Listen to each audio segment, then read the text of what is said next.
మీ అందరికీ వందనాలు. ఈరోజు వాక్య సారాంశం ఏంటంటే యోనా గురించి. గడిచిన దినములలో మనం యోనా గురించి కొంచెం తెలుసుకున్నాం. ఇప్పుడు మనం 2వ అధ్యాయంలో యోనా ఏం జరిగిందో తెలుసుకుందాం. మత్స్యము యోనాని మింగిన తర్వాత చేప కడుపులో యోనా మూడు దినములు చేప కడుపులోనే ఉన్నాడు. తర్వాత 2వ అధ్యాయం మొత్తం యోనా చేప కడుపులో నుంచి దేవునికి ప్రార్థన చేస్తాడు. ఏమని ప్రార్థన చేశాడో ఇప్పుడు తెలుసుకుందాం. యోనా గ్రంథము 2వ అధ్యాయం 2వ వచనం. నేను ఉపద్రవంలో ఉండి యెహోవాకు మనవి చేయగా ఆయన నాకు ఉత్తరం ఇచ్చెను. పాతాళ గర్భంలో నుండి నేను కేకలు వేయగా నీవు నా ప్రార్థన అంగీకరించి ఉన్నావు. యోనా ఉపద్రవంలో ఉండి దేవునికి ప్రార్థన చేసినప్పుడు దేవుడు నా మనవి ఆలకించాడని చెప్తున్నాడు.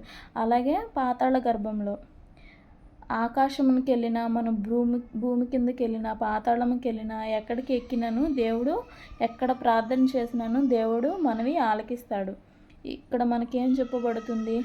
ఎక్కడ ప్రార్థన చేసినా కానీ పాతాళ గర్భంలో నుండి నేను కేకలు వేయగా నీవు నా ప్రార్థన అంగీకరించి ఉన్నావు అని యోనా చెప్తున్నాడు, సాక్ష్యం ఇస్తున్నాడు దేవుని గురించి. అంటే ఎక్కడుండి మనం ప్రార్థన చేసినా దేవుడు వింటాడు. అంటే దేవుడు వినగలిగే దేవుడు, మన దేవుడు వినగలిగే దేవుడు. సో మనం ఎక్కడుండి ఎలాంటి పరిస్థితిలో ఉండి ప్రార్థన చేసినా దేవుడు వింటాడు. అలాగే 3వ వచనం. అగాధమైన సముద్రంలో పడవేసి ఉన్నావు, ప్రవాహములు నన్ను చుట్టుకొని ఉన్నవి, నీ అంతరంగములు నీ కరుళ్ళను నన్ను కప్పి ఉన్నవి, నీ సన్నిధిలో నుండి నేను వెలివేయబడినను, నీ పరిశుద్ధాలయము తట్టు మరలా చూచిదననుకుంటుని. యోనాకి శ్రమ రాగానే దేవునికి ప్రార్థన చేయడం మొదలుపెట్టాడు. మత్స్యము కడుపులో ఉన్నాడు, అప్పుడు శ్రమ వచ్చింది, దేవునికి ప్రార్థన చేయడం మొదలుపెట్టాడు. మనం కూడా శ్రమ వచ్చినప్పుడే దేవునికి ప్రార్థన చేస్తూ ఉంటాము. అలా కాకుండా అనుదినము మన యొక్క పరిస్థితులు చిన్నదే కానీ పెద్దదే కానీ ప్రతి మాట దేవునికి తెలియజేయడం ద్వారా గొప్ప ధైర్యం మనకు కలుగుతుంది. అలాగే 7వ వచనం.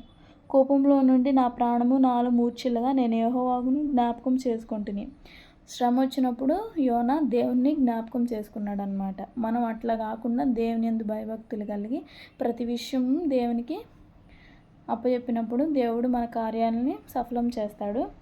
అలాగే 10వ వచనం. అంతలో యెహోవా మత్స్యమునకు ఆజ్ఞ ఇయ్యగా అది యోనాను నేల మీద కక్కివేసెను. అంతలోకే మత్స్యముకి దేవుడు ఆజ్ఞ ఇవ్వగానే వెంటనే అది నేల మీద కక్కివేసిందండి. దేవుని మాటకు లోబడి యోనాని నేల మీద కక్కివేసింది. తర్వాత యోనా నినివే పట్టణానికి వెళ్తాడు. దాని గురించి రేపు తెలుసుకుందాం.